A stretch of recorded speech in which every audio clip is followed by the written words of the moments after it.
საღამომშვიდობის თბილისის დროით ზუსტად 7 საათი ეთერშია პოსტების მთავარი საინფორმაციო გამოშვება. მე ანა აშორდიავა რა ხალხამბებში ნახავთ. ახალგაზრდების როლის გაძლიერება პოლიტიკურ და საზოგადოებრივ პროცესებში. ქართული ოცნების ახალგაზრდული ორგანიზაციის რიგით მე-9 კონფერენცია რაჭაში. რა საკითხებს განიხილავენ ღია დისკუსიის ფორმატში. პირდაპირ ჩართვა რამდენიმე წუთში. 4 ოქტომბრის საქმეზე დაკავებული კიდევ 8 პირის მიერ აღიარებული დანაშაული და ბრალდების მხარის თანხმობა საპროცესო შეთანხმების გაფორმებაზე. დეტალები რამდენიმე წუთში. დიუშენის სინდრომის მქონე ბავშვების მედიკამენტით უზრუნველყოფა და პოზიტიური გადაწყვეტილებით უკმაყოფილო ოპოზიციური ჯგუფები. ვინდა რატომ ეწინააღმდეგება იშვიათი დაავადების მქონე ბავშვების ინტერესების შესაბამისად მიღებულ გადაწყვეტილებას. ახალი ეტაპი ქართულ-ამერიკულ ურთიერთობებში. ამერიკის შეერთებულ შტატებში პირველი ქართული ინოვაციური ჰაბი გაიხსნა. საქართველოს საგარეო საქმეთა მინისტრის ვიზიტი შტატებში დასრულდა. გიყვებით რამდენიმე წუთში. საქართველოს მხარდამჭერი რეზოლუცია გაეროში და გზავნილების საერთაშორისო ტრიბუნიდან. A7 ხმით მიღებული დოკუმენტი, რომელშიც რუსეთის მიერ აფხაზეთში და ცხინვალის რეგიონებში ძალისმიერი გზით განხორციელებული დემოგრაფიული ცვლილებებია დაგმობილი. დეტალები მთავარ გამოშვებაში.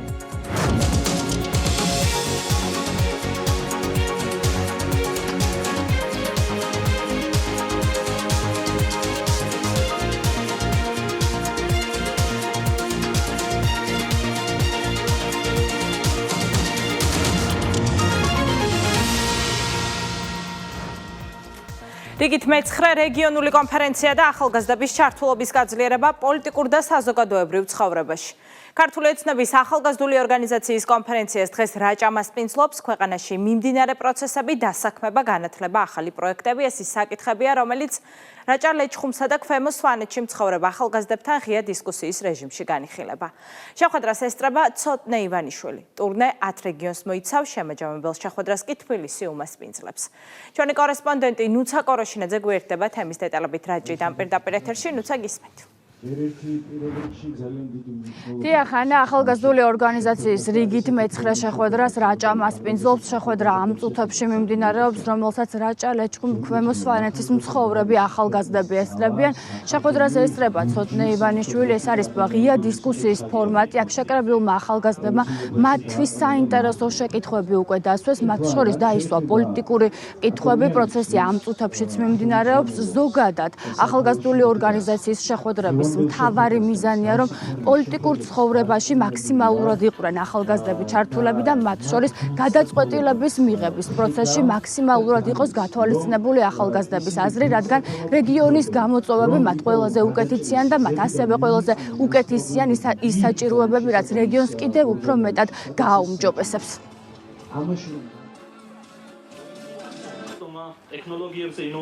ბოლო შეხვედრებმა და განსაკუთრებით მათმა ჩართულობამ, ახალგაზრდების ჩართულობამ დაგვანახა ის, რომ რამდენად მნიშვნელოვანი იყო ამ ფორმატის შექმნა და ამ ყველაფრის დაწყება, გამომდინარე იქიდან, რომ ვიცით ბოლო პერიოდში სამწუხაროდ იყო პოლარიზაცია და არ ხდებოდა უშუალოდ კომუნიკაცია და აზრების გაცვლა. ქართულმა ოცნების ახალგაზრდულმა გუნდმა შევძელით ის, რომ მოვიარეთ თითქმის მთელი საქართველო და მე დარწმუნებული ვარ, ეს აუცილებლად გამოიღებს შედეგიც, რომელიც იქნება ჩვენი ქვეყნის წინსვლისთვის და მომავლისთვის საუკეთესო. გრძელდება, რა თქმა უნდა, ახალგაზრდული ორგანიზაციის რეგიონული კონფერენციები. დროთა განმავლობაში ჩვენ კიდევ უფრო კარგად და ნათლად პრაქტიკაშიც დავინახეთ უშუალოდ ამ შეხვედრების მნიშვნელობა. რა თქმა უნდა, ამას ექნება განგრძობითი ხასიათი მიუხედავად იმისა, რომ მხოლოდ რამდენიმე შეხვედრა არის დარჩენილი უშუალოდ ამ პროექტის განმავლობაში და შესაბამისად განგრძობითი ხასიათით და ამა და სხვა შინაარსის შეხვედრებით კიდევ უფრო მეტი გვეცოდინება ახალგაზრდების ჩართულობაზე, მათ ყოველდღიურ გამოწვევებზე და მათ ხედვაზე, როგორ უნდა განვითარდეს პერსპექტიულად მათი რეგიონი.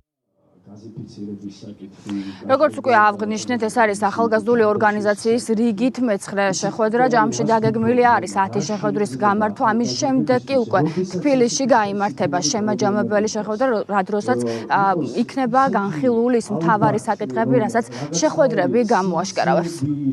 მადლობა ნუცა რაჭიდან პირდაპირ ეთერში ნუცა კოროშინაძე საუბრობდა.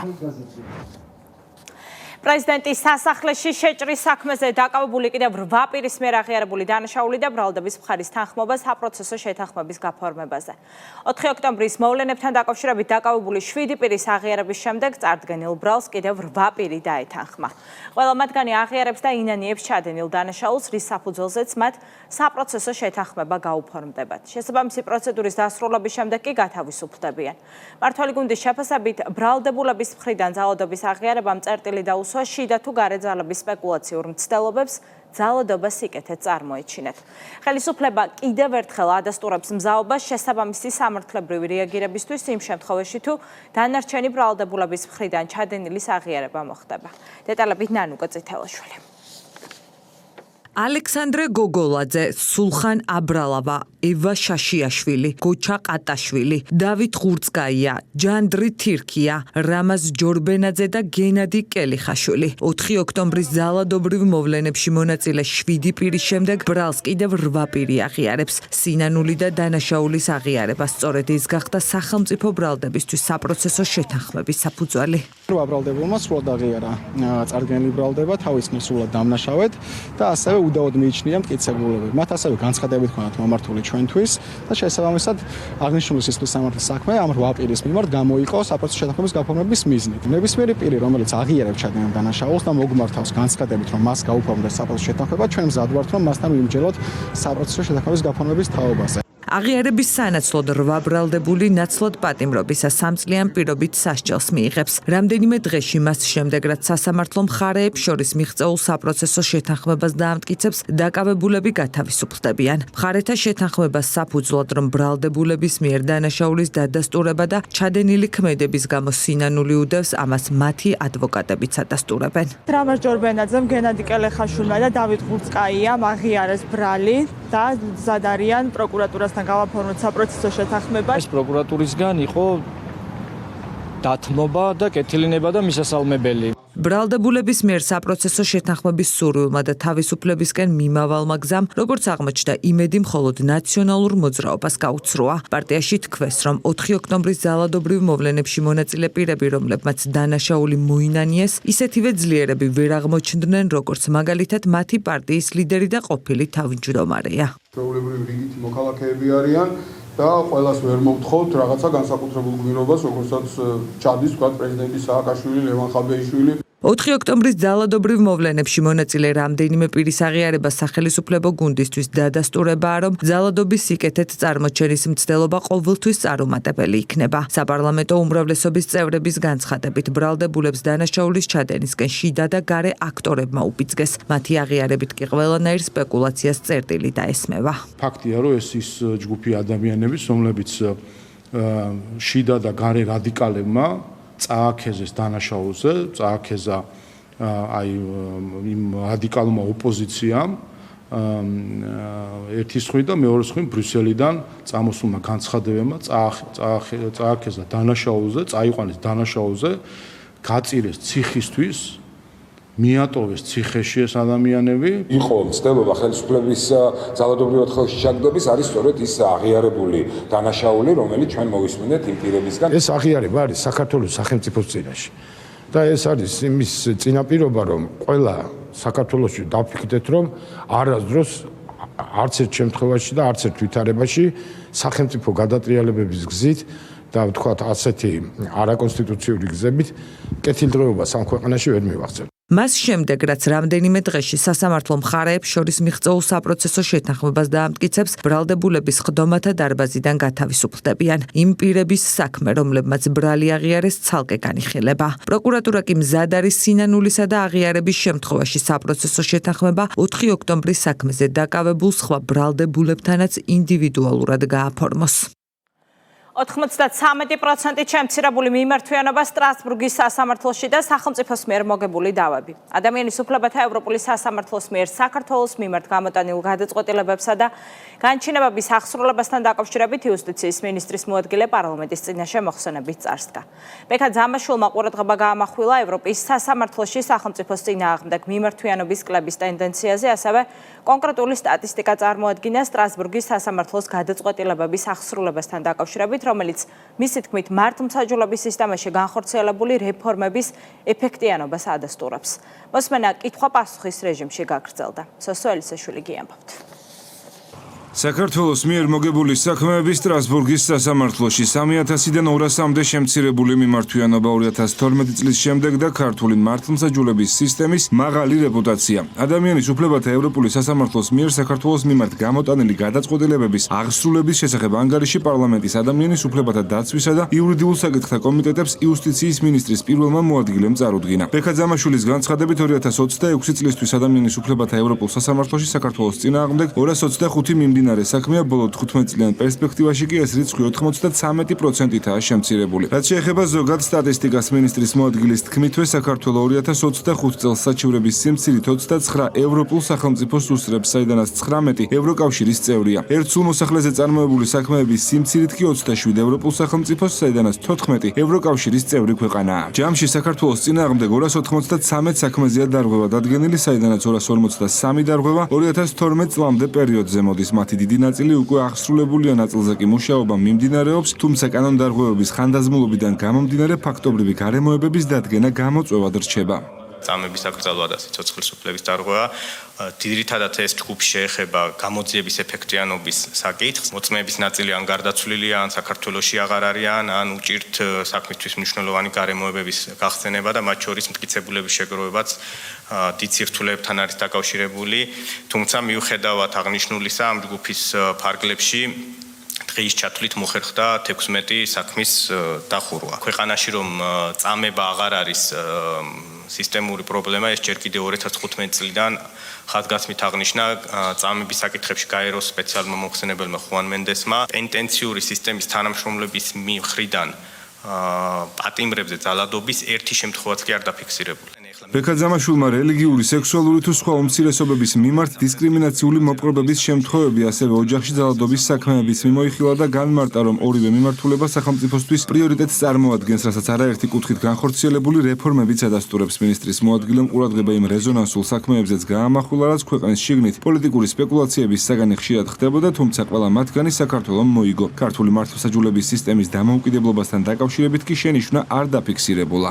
პროკურატურის პრიორიტეტი არის რომ შეუწყნარებლობის მოტივით ჩადენილი დანაშაულების მიმართ კონდეს ძალიან ესე ვთქვათ მკაცრი მიდგომა. მაგალითისთვის შემიძლია გითხრათ რომ ბოლო 10 წლის სტატისტიკით 5966 პირის მიმართ დაიწყო დევნა და მხოლოდ გასულ წელს 827 პირის მიმართ დაიწყო დევნა. ხელიდის ჯგუფი შეეხება ოჯახში ძალადობის შემთხვევებს. ეს ნამდვილად არის ერთ-ერთი განსაკუთრებით ბოლო პერიოდში იყო გამოწვევა. სახელმწიფოს პოლიტიკა 2014 წლიდან ასე ვთქვათ ჩამოყალიბდა, შეიძლება ითქვას, რადგან მანამდე საერთოდ რეაგირების მექანიზმი არ არსებობდა. საკანონმდებლო ბაზაც, ინსტიტუციური ბაზაც შეიქმნა 2014 წლიდან და 2020 წლიდან უკვე შესაძლებელია მოძალადეებზე ელექტრონული მონიტორინგის განხორციელება. არის ძალიან მკაცრი მიდგომა ოჯახში ძალადობის შემთხვევებთან დაკავშირებით. ეს შეეხება როგორც გამოძიების ეტაპზე საგამოძიებო ორგანოების მიდგომას, პროკურატურის მიდგომა არის ძალიან მკაცრი. ანგარიშის წარდგენის შემდეგ ბექა ძამაშვილმა დეპუტატების კითხვებს უპასუხა. მან სახელმწიფოს მიერ გაწეული სამუშაოების შესახებ დეტალურად ისაუბრა და კონკრეტულ საქმეებთან დაკავშირებით დამატებითი განმარტებები გააკეთა.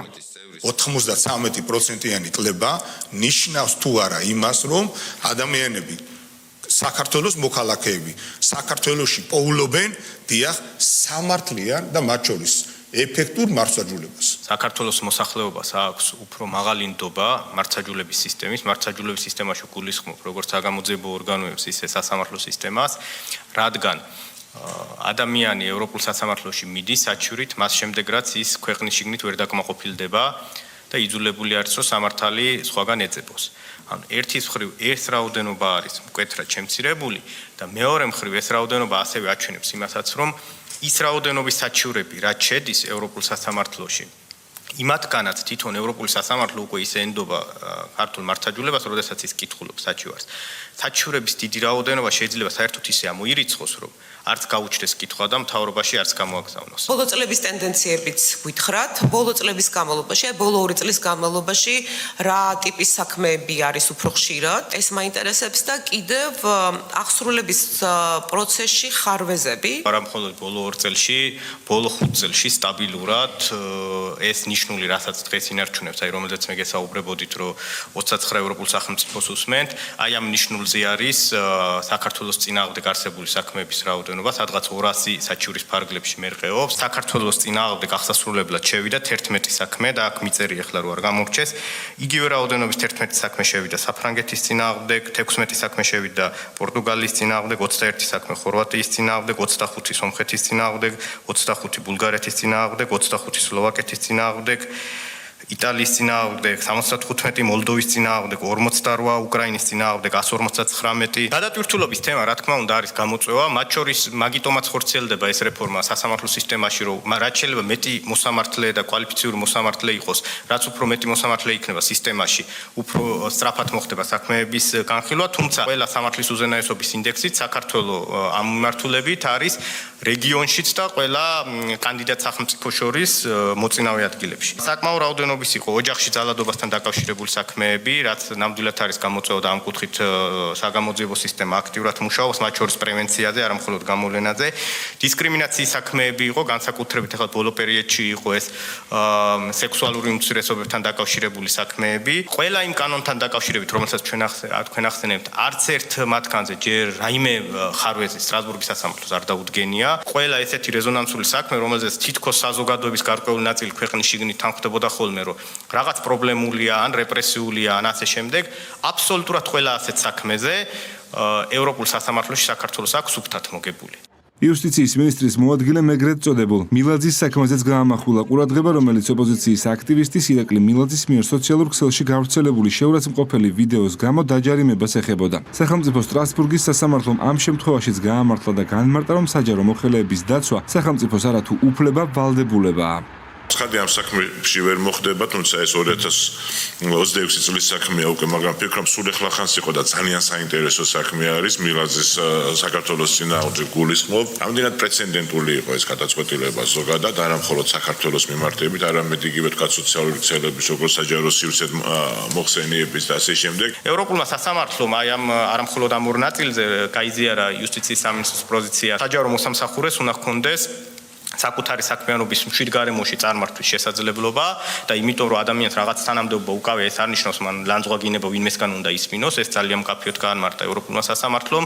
ასევე ძალიან მკაფიოდ გაანმარტა ევროპულმა სასამართლომ, რომ ინტერნეტ სივრცეში ლანძღვაგინება უტოლდება ფიზიკურ სივრცეში ლანძღვაგინებას, უფრო მეტიც, კიდევ უფრო მოწყვლადები არიან ადამიანები ამ სივრცეში. მთლიანად გაიზიარა ევროპულმა სასამართლომ, რომ ბავშვებიც მოწყვლადები არიან, შესაბამისად რეგულირებული უნდა იყოს ინტერნეტ სივრცეში გამოხატვის ამგვარი ფორმა. საინტერესო არის, რომ ევროპულმა სასამართლომ შეაფასა კანონმდებლობაც ადმინისტრაციული სამართალდარღვევათა კოდექსის ის მუხლები, მათ შორის რომელიც აღსასრულებლადაც შინაგან საქმეთა სამინისტროში ახლა სამართლოში იქნა, ზუსტად ის მუხლები შეაფასა და იმ ნაწილში თქვა, რომ რაიმე პრობლემა ევროპულ კონვენციასთან შესაბამისობის კუთხით იმ მუხლებს არ გააჩნია. ბექაძამაშვილმა დღესვე 2025 წელს გაეროს კომიტეტების საქმეების აღსრულებაზეც ისაუბრა. ამ შემთხვევაში დარღვევა მხოლოდ 7 საქმეზე დადგინდა, მათი ნაწილი ასევე 2012 წლამდე პერიოდს ეხება. ამ დროისთვის სახელმწიფომ 5 შემთხვევაზე გადაწყვეტილება უკვე აღასრულა. დიუშენის სინდრომის მქონე ბავშვების მედიკამენტით უზრუნველყოფა და პრემიერ-მინისტრის გადაწყვეტილებით კმაყოფილი მშობლები. მთავრობის მეთაურთან კონკრეტული შედეგით დასრულებული შეხვედრის შემდეგ იშვიათი დაავადების მქონე ბავშვების მშობლების პროტესტი შეწყდა. ხელისუფლების მხრიდან მათი ინტერესების გათვალისწინების გამო დაგეგმილია სამადლობელი მარში. პოზიტიური სიახლე მიუღებელი აღმოჩნდა ოპოზიციური ჯგუფებისთვის, რომლებმაც მშობლების წინააღმდეგ აგრესიული კამპანია ამოქმედეს.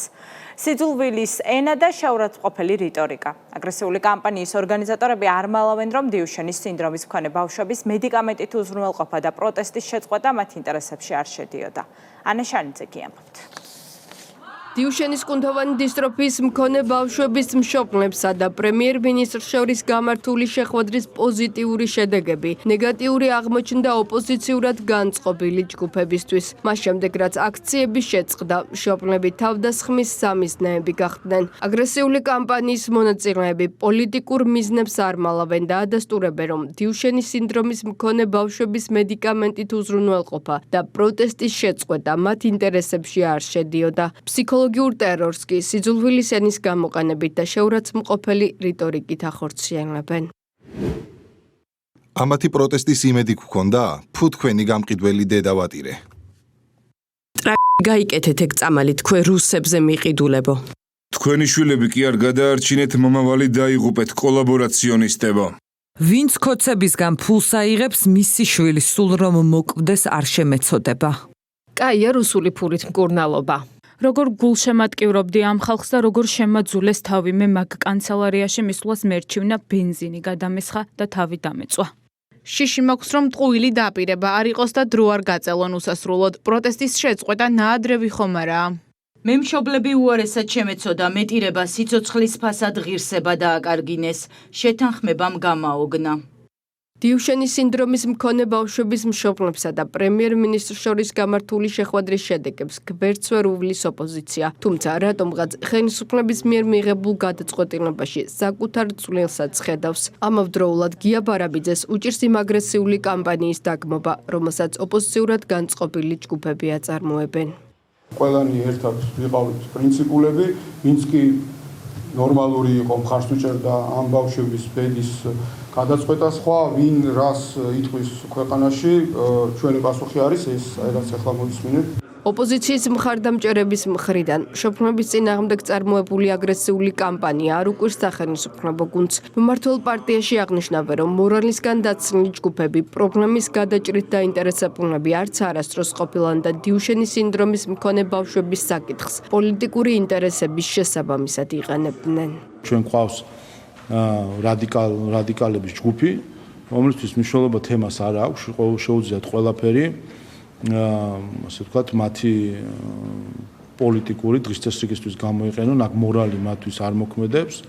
ისინი სიკეთესაც კი ზიზღით აკეთებენ, ასე რომ აქ არაფერი გასაკვირი და სიურპრიზი ჩვენთვის არ არის. მთავარი არის ერთი რამ, რომ საქართველოს მოსახლეობამ, ამ მშობლებმა და მათმა შვილებმა უნდა იცოდნენ, რომ საქართველოს ხელისუფლების მთავარი ამოცანა არის, რომ ის ზრუნვით იყოს განწყობილი საკუთარი მოსახლეობის მიმართ. ნათელი დადასტურება იმის, რომ აი ეს მეხუთე კოლონა, რომლის მხარდამჭერი სამწუხაროდ რაღაც გარკვეული რაოდენობა ადამიანების არიან, მათთვის არის აბსოლუტურად უინტერესო არ ბავშვების ჯანმრთელობა. არც ის პროტესტი, რომელიც ჰქონდათ მშობლებს, არანაირად დაკავშირება ამ თემისა პრობლემის რეალურ გადაწყვეტასთან და მხოლოდ ამ ყველაფერს ისინი საკუთარი ნეგატიური დღესასწაულისთვის იყენებენ. ახალი არაფერი არ არის, უბრალოდ მორიგი სამართლო თვითილუსტრაცია არის, ადამიანური ღირებულებებიდან დაცლილი და ფსკერი არის.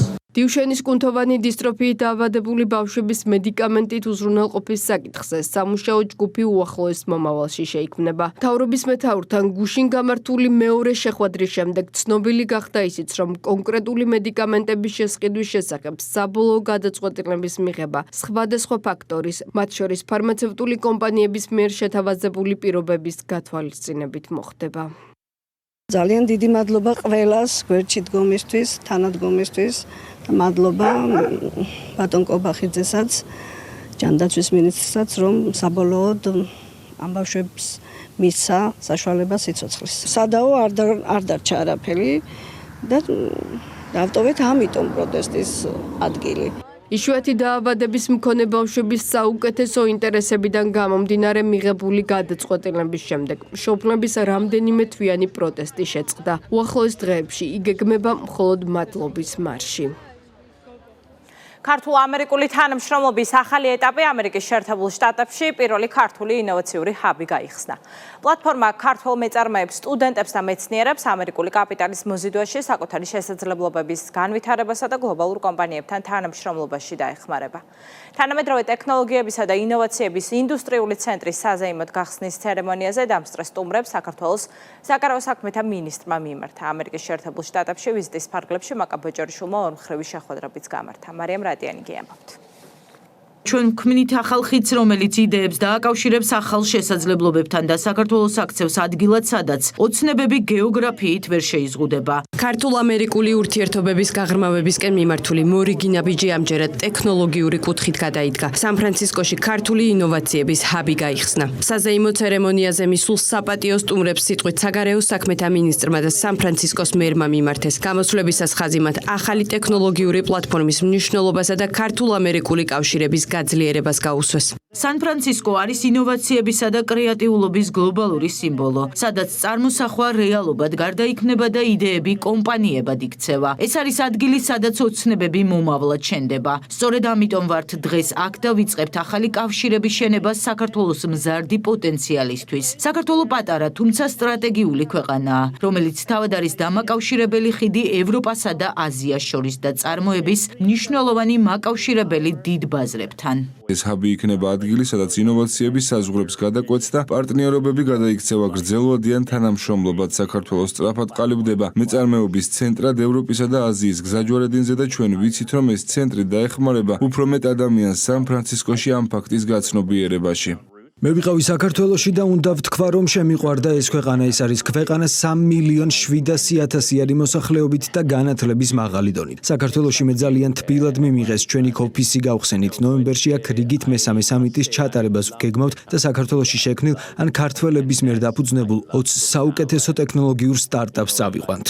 ცერემონიაზე მყოფ სტუმართა რიგებში ოფიციალურ პირებთან და მსხვილი ტექნოლოგიური კომპანიების წარმომადგენლებთან ერთად საქართველოს გენერალური კონსული სან-ფრანცისკოში და ქართველი მეწარმეების იმყოფებოდნენ. მათ ერთხმად აღნიშნეს, რომ ახალი ინოვაციური ჰაბი ქართული სტარტაპებისა და ტექნოლოგიური კომპანიებისთვის ტრანსნაციონალურ ბაზრებზე გასვლისა და საერთაშორისო ინვესტორებთან პირდაპირი წვდომის ახალ შესაძლებლობებს შექმნის. ეს არის დასაწყისი იმ საქმისა, რითაც ჩვენ ქართულ სტარტაპებს, ქართულ მეწარმეებს დავეხმარებით, რათა მათ უფრო სწრაფად მოახდინონ ამ გარემოში ადაპტაცია და მოახდინონ ამ სისტემაში ინტეგრაცია. ქართულ ინოვაციურ სტარტაპებს გაუმარტივებს ყოველდღიურობას, ექნება შესაძლებლობა, რომ აქ სამუშაო ოფისიც გქონდეთ და ასევე რაც ყველაზე მთავარია, ეს დიდი ნეტვორკი, რომელიც უკვე იქმნება ინოვაციების ჰაბის გარშემო, აი ეს გამოიყენონ თავიანთი ინვესტიციების მოსაპოვებლად. ძალიან მიხარია, რომ ამ ჰაბის მეშვეობით ქართულ სტარტაპ ეკოსისტემას ექნება პირდაპირი კავშირი და ურთიერთობა იმ ქალაქთან, იმ ადგილთან, საიდანაც ინოვაციების უმეტესობა და ინოვაციების იდეები დაიბადა აქ. ჰაბის გახსნის პარალელურად სან-ფრანცისკოში საქართველოს დამოუკიდებლობის დღეც აღინიშნა სტუმრებმა საქართველოს ჰიმნი და ქართული მრავალხმიანობის გამორჩეული ნიმუში ჩაკრულო მოისმინეს. მოგვიანებით ქვეყნის ვიცე-პრემიერმა და საგარეო საქმეთა მინისტრმა სან-ფრანცისკოს მერთან და კალიფორნიის ვიცე-გუბერნატორთან ორმხრივი შეხვედრები გამართა, სადაც ქვეყნებს შორის ურთიერთობებზე იმსჯელეს და კავშირების გაძლიერების მხრივ ახალი ჰაბის მნიშვნელობა კიდევ ერთხელ აღნიშნეს. სან-ფრანცისკოს მერთან შეხვედრაზე ჩვენ ვისაუბრეთ საქართველოსა და ამ ქალაქს შორის თანამშრომლობაზე, იმ სიახლეზე, რომელიც ჩვენ გავაკეთეთ სან-ფრანცისკოში. აქ არის უამრავი შესაძლებლობა, უამრავი კარგი შესაძლებლობა ქართული ბიზნესებისთვის, ასევე ამერიკული ბიზნესებისთვის, რომ იყოს საქართველოს წარმოჩენილი აქ, ამ ქალაქში და რა თქმა უნდა, პოლიტიკური მხარდაჭერა და ხელშეწყობა ჩვენთვის ძალიან მნიშვნელოვანია. მოხარული ვარ, რომ აქ ვარ. ვიცი, რომ დღეს გახსნის ცერემონიას ესწრება კალიფორნიის ტექნოლოგიური სექტორის ბევრი ლიდერი, ასევე კალიფორნიაში მცხოვრები ქართული დიასპორის წარმომადგენლები, მათ შორის ზაზა ფაჩულიაც. ეს ყველაფერი კიდევ ერთხელ ადასტურებს ჩვენი პარტნიორობის მნიშვნელობასა და სიმტკიცეს. საქართველოში სწორად ჩათვალეს, რომ ასეთი ინოვაციური ჰაბი ზუსტად ისეთ გამოხმაურებას მიიღებდა, როგორცაც უკვე იღებს. ახალი ინოვაციური ჰაბი სან-ფრანცისკოში საქართველოს გენერალური საკონსულოს ბაზაზე სილიკონ ველისთან ახლოს გაიხსნა. რეგიონი მსოფლიოში ცნობილია როგორც ტექნოლოგიური განვითარებისა და ინოვაციების ერთ-ერთი მთავარი ცენტრი. ურთიერთობების გადატვირთვის ორმხრივი მზაობა, ვაშინგტონის პოზიტიური გზავნილები და გააქტიურებული დინამიკა. ოფიციალური თბილისის შტატებთან პარტნიორული ურთიერთობების გაჯანსაღების მოლოდინშია. უკვე მეორე დღეა პოლიტიკური შეფასებების თემა ამერიკის შეერთებული შტატების სახელმწიფო მდივნისა და მისი მოადგილის ოპტიმისტური გზავნილები, რომელშიც ქართული ოცნება სტრატეგიული პარტნიორობის განახლების სურვილს ხედავს. მმართველი გუნდი იმედოვნებს, რომ წინა ადმინისტრაციის პირობებში დაზიანებული ურთიერთობები პარტნიორობის ტრადიციულ ფორმატს დაუბრუნდება. დეტალებით ქეთი მამრიკიშვილი. სუვერენიტეტი და ეროვნული ინტერესები. სწორედ ეს ორი პრინციპი იყო, რომელსაც უღულებელყოფდა ბაიდენის ადმინისტრაცია. სწორედ ეს ორი ტერმინია ის, რასაც ბაიდენის ადმინისტრაციისგან განსხვავებით ტრამპის ადმინისტრაცია ეყრდნობა და რაც სახელმწიფო გუნდის შეფასებით შესაძლოა ორ ქვეყანას შორის ურთიერთობების გადატვირთვის საფუძველი გახდეს. ქართული ოცნების შეთავაზება ძალაშია, სტრატეგიული პარტნიორობა სუფთა ფურცლიდან კონკრეტული გზამკვლევით, სადაც ორივე ქვეყნის ეროვნული ინტერესები იქნება გათვალისწინებული. რაც შეეხება სტრატეგიულ პარტნიორობას, რომელიც 2009 წელს აგვისტოს საქართველოს რუსეთის ომის შემდეგ როგორც დამამშვიდებელი პრიზი გადასცეს მაშინ ნაციონალურ მოძრაობის რეჟიმს. ის იყო ცარიელი, არაფრის მთქმელი დოკუმენტი, დეკლარაცია, რომელსაც არ ჰქონდა არსებითი შინაარსი. და ვთანხმდებით, ვფიქრობ იმაზე, რომ მნიშვნელოვანი არის, რომ ახალი სტრატეგიული პარტნიორობა რეალურ დღის წესრიგს და რეალურ შედეგებს ეფუძნებოდეს. უკვე ღიადისმის შემხედრი პოზიტიური გზავნილები უშუალოდ შტატებისგან, ეროვნული სუვერენიტეტისადმი საერთო ერთგულება, სამართლიანი ეკონომიკური გარემო, მავნე გარე გავლენებისადმი მდგრადობა. ასეთია თბილისისა და ვაშინგტონის საერთო ფუნდამენტური ღირებულებები, რომელიც მყარ საფუძველს ქმნის უფრო ღრმა პარტნიორობისკენ. ეს ჩანაწერი კი სახელმწიფო დეპარტამენტის დელეგაციის შემაჯამებელ განცხადებაში გვხვდება, რომელიც დელეგაციის საქართველოში ვიზიტის შემდეგ გამოქვეყნდა. ამას მოჰყვა ორ ქვეყანას შორის ურთიერთობების გაღრმავების შესახებ შტატების სახელმწიფო მდივნის მოადგილის განცხადება. კრისტოფერ ლანდაუმ ყურადღება სწორედ ორ ქვეყანას შორის არსებულ საერთო ღირებულებებსა და ინტერესებზე გაამახვილა და აღნიშნა, რომ ამერიკული მხარე ორმხრივი ურთიერთობების გაუმჯობესებისთვის მზადყოფნას გამოთქვამს. სამწუხაროა, რომ უკანასკნელ წლებში ჩვენ ორ ქვეყანას შორის ურთიერთობები იმდენად ახლო არაა, როგორც ამას ვისურვებდი. იმ ყველა დამაკავშირებელი საკითხის გათვალისწინებით, რომლებიც ჩვენ ქვეყნებს აკავშირებს. გულწრფელად გეტყვით ეროვნულ დღეებს იშვიათად ვესწრები უკანასკნელი 15 თვის განმავლობაში, რაც თანამდებობაზე დავინიშნე, სულ სამჯერ დავესწარი მსგავს ღონისძიებას. ამრიგად, როდესაც ეროვნული დღის აღსანიშნო ღონისძიებას ვესწრები, ეს ფაქტობრივად უფრო სიმბოლური დასწრებაა და ეს სიმბოლურია ჩვენი სურვილის დავათმოთ ურთიერთობები. ვაფასებ თქვენ გამოსვლებს, სიტყვებს, რომლითაც მეგობრობის ხელს გვიწვდით. მე კი აქ ვარ, რათა გამოგართვათ სალამი და ჩამოგართვათ ხელი. ვფიქრობ, ეს მშვენიერი შესაძლებლობაა დავიწყოთ ჩვენს ქვეყნებს შორის არსებული ურთიერთობების აღდგენა. პოზიტიური სიგნალების ფონზე კვლავ არწყდება ორ ქვეყანას შორის ურთიერთობების დაზიანებისკენ მიმართული კამპანიაც. ოპოზიცია ისევ იმ ეგრეთ წოდებულ მეგობარ აქტს ლობირებს, რომლის მიზანიც გადატვირთვისთვის ხელის შეშლაა და რომლის მიღებაც შტატების სენატში რამდენჯერმე დაიბლოკა. წარმომადგენელთა პალატაში მეგობარი აქტი უკვე დამტკიცებულია, სადაც ეს საკითხები ძალიან ფართედ არის მიმოხილული, რა ხდება საქართველოში და რომ რეჟიმი, რომელიც არის არალეგიტიმური და პრორუსული, ჩინეთის კომუნისტური პარტიის ასე ვთქვათ მხარდამჭერი და პარტნიორი არ იმსახურებს შესაბამის ნდობას. თუ ოპოზიცია ფსონს რამდენჯერმე დაბლოკილ დოკუმენტზე და სახელმწიფო გუნდს ოპტიმიზმის საფუძველს ვაშინგტონიდან გაჟღერებული პოზიტიური სიგნალები აძლევს. მმართველი გუნდის წევრების განცხადებით, ქვეყნებს შორის ურთიერთობების გადატვირთვა უნდა ეფუძნებოდეს პრაგმატულ თანამშრომლობას და საერთო ინტერესებს. ჩვენ ვართ სუვერენული დამოუკიდებელი სახელმწიფო, ამას მუდმივად ხაზს უსმენს შეერთებული შტატები, რომ მისი ახალი პოლიტიკა სწორედ სუვერენიტეტზე, დამოუკიდებლობაზე, ღირსებაზე არის დამოკიდებული. ჩვენ მზად ვართ ახალი ფურცლიდან, ახალი ნიშნულით ურთიერთსასარგებლო ორი ერისთვის ურთიერთსასარგებლო საწყისებზე მოვახდინოთ ამ ურთიერთობის აღდგენა კი არა და საერთოდ თავიდან დაწყება. ჯერ შეერთებულ შტატებზეა, იმედია სიტყვიდან საქმეზე დროულად გადავა. საქართველო-ამერიკის ურთიერთობების გადატვირთვის პერსპექტივებზე ისაუბრა ამერიკის სახელმწიფო მდივანმაც. სენატის აგრარო ურთიერთობათა კომიტეტზე სიტყვით გამოსვლისას მარკო რუბიომ აღნიშნა, რომ ამ მიმართულებით ქართულმა მხარემ უკვე კონკრეტული ნაბიჯები გადადგა.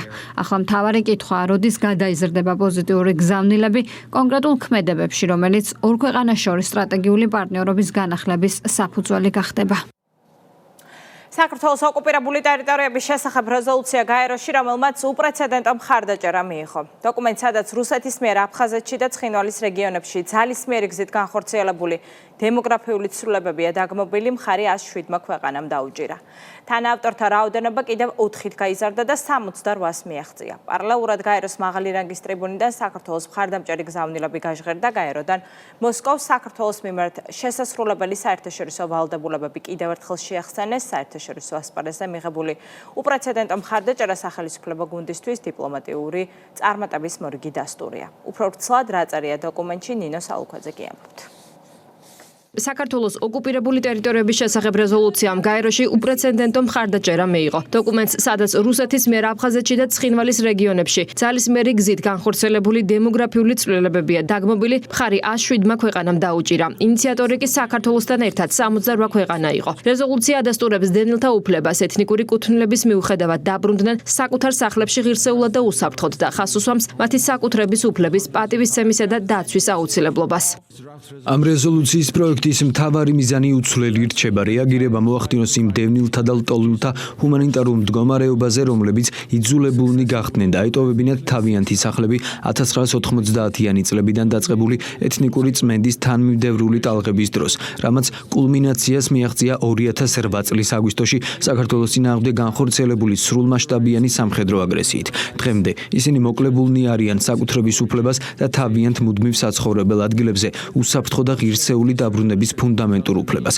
2008 წელს ამ რეზოლუციის პირველი მიღების შემდეგ მან მოიპოვა მზარდი მხარდაჭერა საერთაშორისო თანამეგობრობის მხრიდან, მომხრეხმებისა და თანაავტორების მუდმივი მზარდი რაოდენობით. დღეს რეზოლუციის პროექტის თანაავტორია გაეროს 67 წევრი სახელმწიფო მსოფლიოს ყველა რეგიონიდან, რაც ადასტურებს საერთო ერთგულებას ამ ტექსტში ასახული საყოველთაოდ აღიარებული პრინციპებისადმი. პირველ რიგში ესაა დაბრუნების უფლება, საკუთრების უფლების პატივისცემა და კონფლიქტის მშვიდობიანი მოგვარებისკენ მოწოდება, რაც წევრ სახელმწიფოებს აძლევს გარანტიას, რომ რეზოლუცია ადამიანზეა ორიენტირებული და მიზნად ისახავს რეგიონში ხანგრძლივი და მყარი მშვიდობის შენარჩუნებას.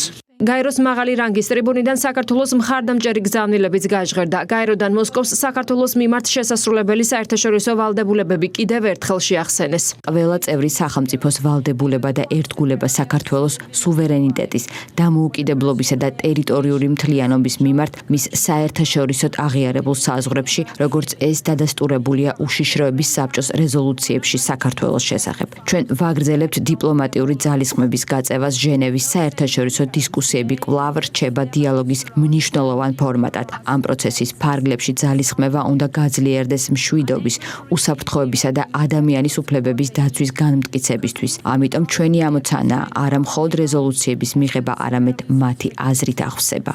მოვუწოდებთ რუსეთს შეწყვიტოს უკანონო ყოფნა საქართველოში, დატოვოს ოკუპირებული რეგიონები და სრულად შეასრულოს თავისი საერთაშორისო ვალდებულებები. გაერთიანებული სამეფო დიდი ხანია მხარს უჭერს ამ რეზოლუციას, რომელიც გვაძლევს საშუალებას გამოვხატოთ საერთაშორისო სოლიდარობა ქართველი ხალხის მიმართ. ევროკავშირი დადებითად აფასებს საქართველოს მთავრობის ძალისხმევას დევნილთა საცხოვრებლით უზრუნველყოფისა და მათი სოციალურ-ეკონომიკური ინტეგრაციის მიმართულებით. ევროკავშირი მოუწოდებს მოლაპარაკებების მონაწილეებს აწარმოონ რეალური დიალოგი ბოლო 3-10 წლეულის განმავლობაში განხორციელებულ სხვადასხვა გადაადგილებებზე, მათ შორის დევნილთა ნაწილობრივ დაბრუნებაზე. რუსეთმა უნდა შეწყვიტოს საქართველოს ტერიტორიების ოკუპაცია და სრულად შეასრულოს საერთაშორისო სამართლის შესაბამისი ვალდებულებები. საქართველოს საგარეო საქმეთა მინისტრი მადლობას უხდის ყველა იმ სახელმწიფოს, რომელმაც მხარი დაუჭირა რეზოლუციას. მაგა ბოჭორიშვილის განცხადებით, გაეროს რეზოლუცია არის მნიშვნელოვანი დოკუმენტი საქართველოსთვის და შესაძლებლობა, რომ საერთაშორისო დღის წესრიგში საქართველოს საკითხი წამოიწიოს.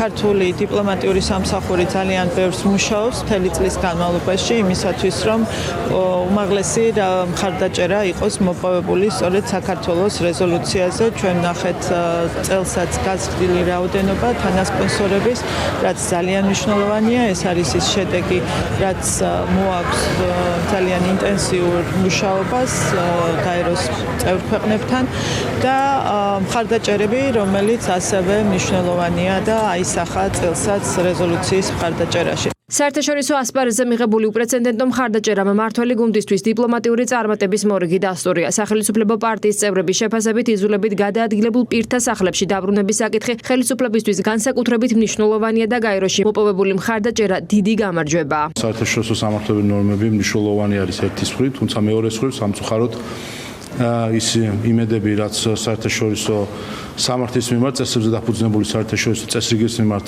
ქართველებს ყოველთვის ჰქონდა. დღესდღეობით დარტყმის ქვეშ არის. ვინაიდან ხედავთ, რომ სამწუხაროდ გაერო ვერ ასრულებს იმ როლს, რომელიც უნდა შეასრულოს საერთაშორისო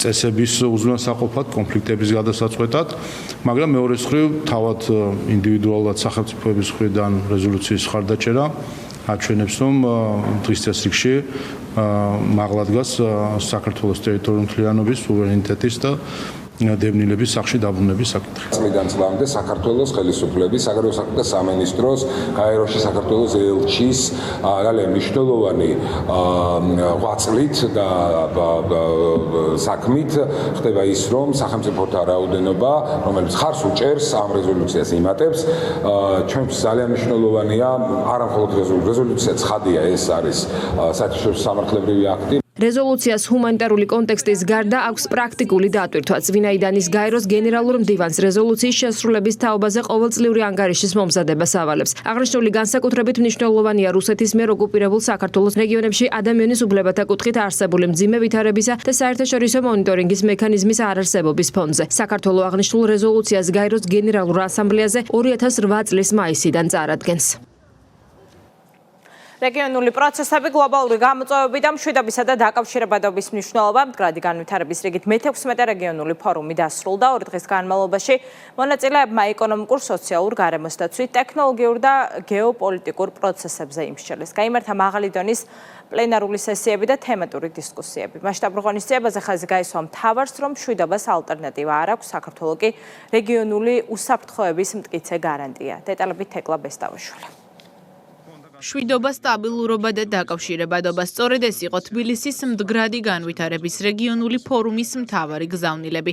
2 დღის განმავლობაში თბილისში შეკრებილი პოლიტიკოსები, ექსპერტები და აკადემიური წრის წარმომადგენლები რეგიონში არსებულ გამოწვევებზე, გლობალურ პროცესებსა და ეკონომიკური განვითარების პერსპექტივებზე მსჯელობდნენ. დისკუსიების მთავარი აქცენტი მშვიდობის მნიშვნელობაზე გაკეთდა. ითქვა, რომ სწორედ მშვიდობა და სტაბილურობა ქმნის ეკონომიკური ზრდის, ტურიზმის განვითარებისა და ახალი შესაძლებლობების საფუძველს. პანელები, როგორც არის დიდი ჰესების როლი ენერგოდამოუკიდებლობაში, მწვანე ენერგია, ასევე ტურიზმი, გვექნება მრავალპოლუსიანი დიპლომატია, გვექნება სუვერენიტეტის საკითხები, ასევე რეკრეაციული სივრცეების როლი ბავშვთა ნეიროფსიქოლოგიურ განვითარებაში, ჯანსაღი ქალაქი და სხვა ძალიან მნიშვნელოვანი საკითხები, რომელიც მნიშვნელოვანია თბილისისთვის, საქართველოსთვის.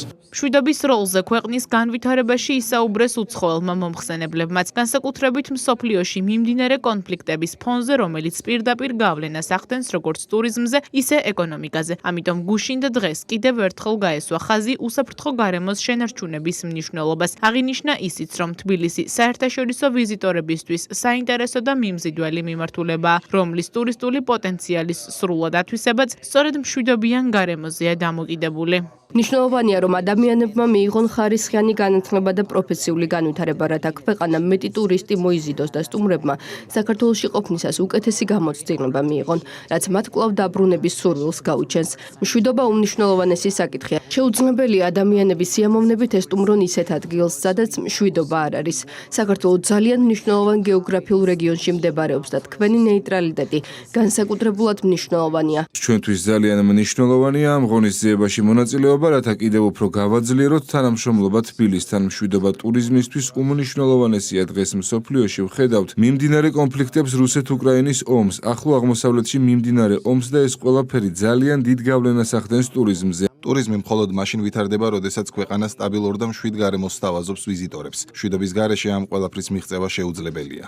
ტურიზმისა და ეკონომიკური განვითარების საკითხებთან ერთად ფორუმის მონაწილეებმა გარემოს დაცვისა და გამწვანების მნიშვნელობაზეც იმსჯელეს. საუბარი შეეხო ფონდი ქართუს ეკოლოგიურ პროექტსაც, რომელიც მნიშვნელოვანია როგორც ადგილობრივი მოსახლეობისთვის, ისე ქვეყნის ტურისტული პოტენციალის გაძლიერებისთვის. ზუსტად ის პანელი მაგალითად სადაც ჩვენ გამოდივართ, ეს არის იმ ბავშვთა ჯანმრთელობაში და ის როლი თუ რა როლი აქვს ბავშვთა ჯანმრთელობაში გამწვანებას, იმ მწვანეს საფარს, იმ 700.000-მდე ნერგს, რომელიც დარგული არის და მოგეხსენებათ ეს პროექტი მთლიანად სრულად არის განხორციელებული ფონდი ქართუს და ბიძინა ივანიშვილის ოჯახის მიერ. ფორუმზე ერთ-ერთ პანელურ დისკუსიაში სიტყვით გამოვიდა ევროპარლამენტარი მაიკლ ფონ დერ შულენბურგი, რომელმაც განაცხადა, რომ პატარა სახელმწიფოები დღეს უფრო ძლიერ პოზიციაში არიან, ვიდრე ოდესმე და რომ ისინი საერთაშორისო პოლიტიკაში მნიშვნელოვან როლს ასრულებენ. მისი შეფასებით, არსებული ომები ნათლად აჩვენებს, რამდენად მნიშვნელოვანია საერთაშორისო სისტემაში ბალანსი და მრავალპოლუსიანი გაძლიერება.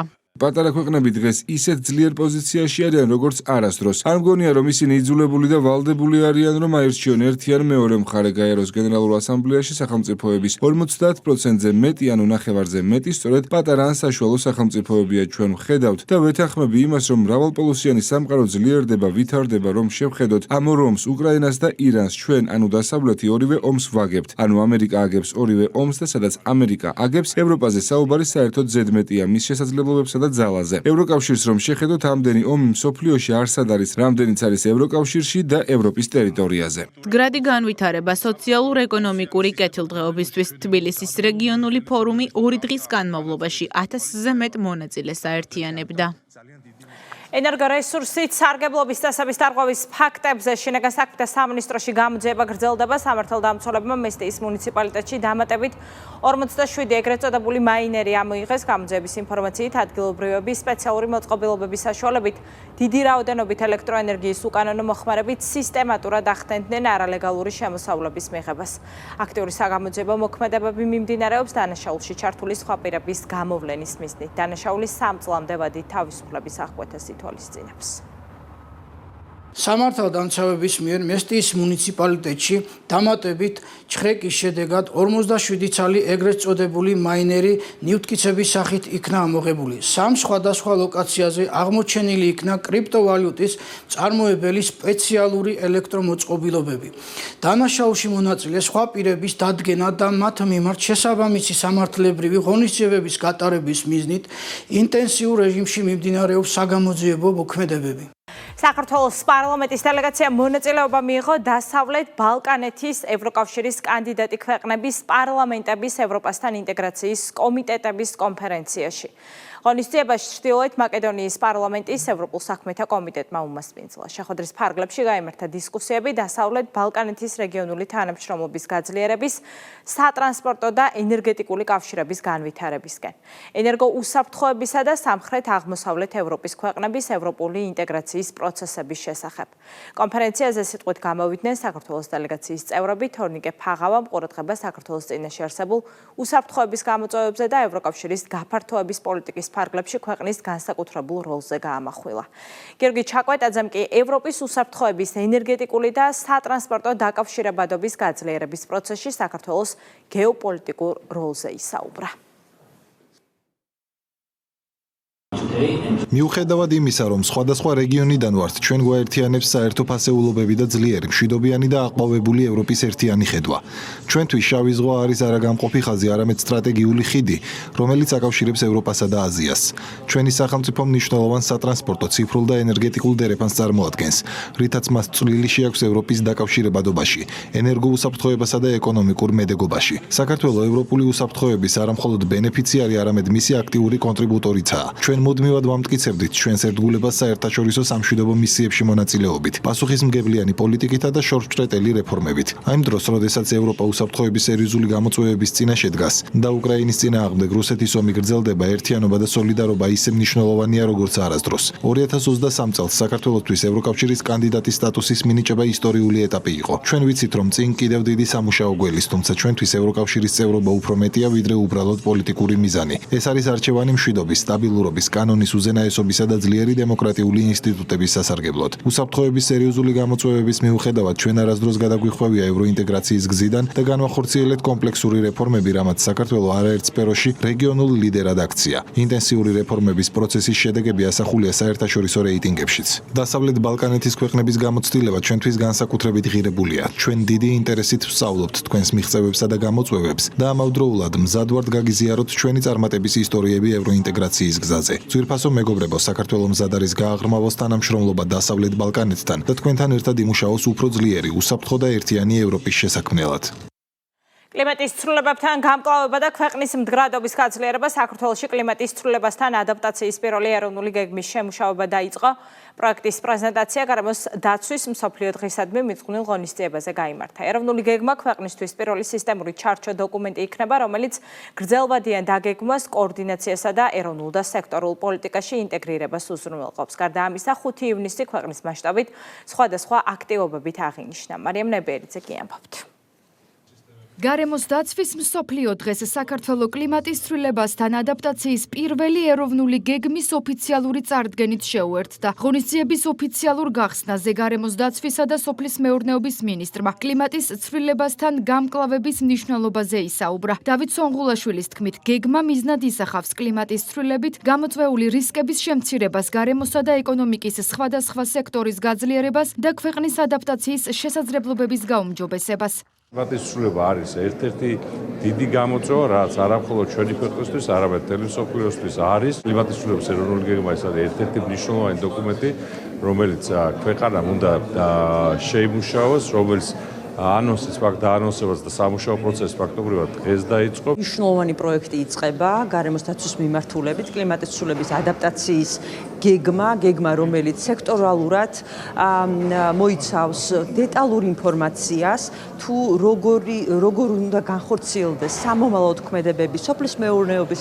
მსხვილი ინფრასტრუქტურული პროექტების დაგეგმვის, სატყეო მეურნეობების და სხვადასხვა მიმართულებით. დედაენის ბაღში გარემოს დაცვის მსოფლიო დღისადმი მიძღვნილი მრავალფეროვანი შემეცნებით გასართობი აქტივობები გაიმართა. დღის განმავლობაში პატარებსა და მათ მშობლებს შესაძლებლობა ჰქონდათ მონაწილეობა მიეღოთ გარემოს დაცვით ვიქტორინებში, შემეცნებით თამაშებსა და სხვადასხვა გასართობ ღონისძიებაში. ადგილზე ასევე მოეწყო თემატური სივრცეები, ნერგების დარგვის აქცია და მუსიკალური პროგრამები.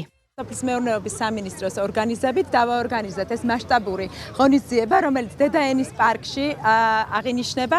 ჩვენ ვთხოვთ ნებისმიერ თანამოქალაქეს, ნებისმიერი ასაკის წარმომადგენელს მოგზანდეს გამომდინარე იქიდან, რომ დედაენის პარკში ჩვენს მოქალაქეებს დახვდებათ თემატური სივრცეები.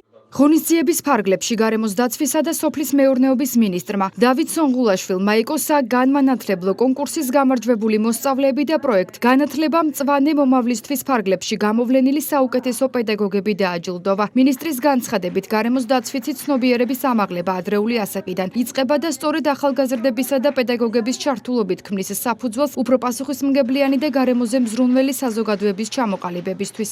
ზრუნვა გარემოზე დაიწყოს ბავშვობიდან, ამ შემთხვევაში განსაკუთრებული წვლილი, რა თქმა უნდა, აქვთ როგორც საბავშვო ბაღის პედაგოგებს, ასევე სკოლის პედაგოგებს და ზუსტად ამ ფორმატში გამოკვეთილი იყო და გამოვარჩიეთ 20 პედაგოგი, რომელიც დავაჯილდოვეთ. ვფიქრობ, ეს გამარჯვება არის და ეს აღიარება ძალიან დიდი мотиваცია და პასუხისმგებლობა, რომ ჩემი პროფესიული საქმიანობა გავხადო უფრო უკეთესი, განვავითარო. უკვე ნახევარ საუკუნეზე მეტია გარემოს დაცვის მსოფლიო დღე. მსოფლიოს გარემოზე ზრუნვის მნიშვნელობას ახსენებს. კლიმატის ცვლილებასთან ბრძოლაში კი საქართველო გლობალურ ძალისხმევას აქტიურად უერთდება.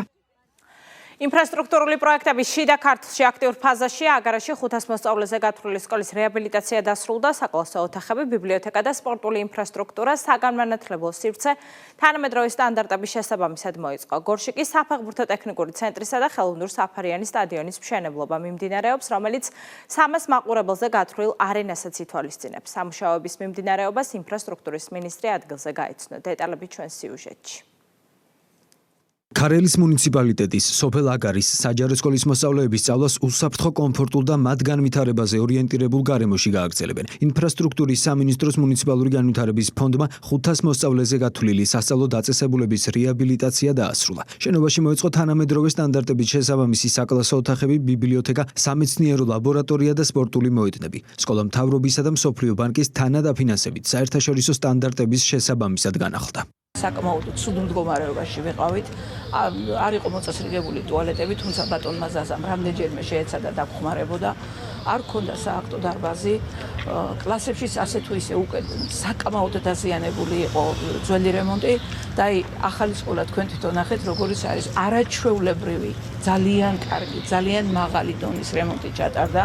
შიდა ქართლში კიდევ ერთი ინფრასტრუქტურული პროექტი ხორციელდება. გორში, ახალბაღის ტერიტორიაზე ახალი საფეხბურთო ტექნიკური ცენტრი და ხელოვნურ-საფარიანი სამას მაყურებელზე გათვლილი სტადიონი კეთდება. პროექტს, რომლის ღირებულება 4.300.000 ლარს შეადგენს, მუნიციპალური განვითარების ფონდი საქართველოს მთავრობის დაფინანსებით ახორციელებს. გორის ტერიტორიაზე კიდევ დაგეგმილი გვაქვს მიმდინარეობს საპროექტო სამუშაოების 3 ტექნიკური ცენტრის და სპორტული მულტიფუნქციური კომპლექსის. ჩვენთვის მნიშვნელოვანია რეგიონისთვის თითოეული როგორც საგანმანათლებლო შენობები, ასევე სკოლები, ბაღები, სპორტული მოედნები, რეკრეაციული ზონების განვითარება, მშენებლობა. მიმდინარე და დასრულებულ სამუშაოებს ინფრასტრუქტურის მინისტრი მუნიციპალური განვითარების ფონდის აღმასრულებელ დირექტორთან და შიდა ქართლის გუბერნატორთან ერთად გაიცნო. რევაზ სოხაძის განცხადებით, საგანმანათლებლო ინფრასტრუქტურა ქვეყნის ერთ-ერთი გამოწვევაა, რომლის გადასაჭრელადაც ხელისუფლება ქმედით ნაბიჯებს დგამს. ჩვენ ძალიან დიდი იმედი გვაქვს, რომ უკვე სექტემბრის შევძლებთ ამ სტადიონის გახსნას და ასევე აგარის საშუალო სკოლის რეაბილიტაცია, რომელიც ძალიან მნიშვნელოვანი არის ამ დასახლებისთვის და ზოგადად საზოგადოებისთვის ცნობილია, რომ სკოლების პრობლემა მწვავედ დგას და ჩვენ აქტიურად ვმუშაობთ იმისათვის, რომ სამინისტრომ კრედიტი ნაბიჯები გადადგას სასკოლო ინფრასტრუქტურული პრობლემების მოგვარების მიმართულებით. ინფრასტრუქტურის განვითარება მთავრობის ერთ-ერთი მთავარი პრიორიტეტია. ქვეყნის მასშტაბით არაერთი მნიშვნელოვანი პროექტი ხორციელდება. განსაკუთრებული აქცენტი იკეთება განათლების ხელშეწყობასა და ჯანსაღი ცხოვრების წესის პოპულარიზაციაზე. ეს ყოფას ტევის საინფორმაციო გამოშვება 7 საათზე მეორე შაბათამდე გემშვიდობით ნახვამდის.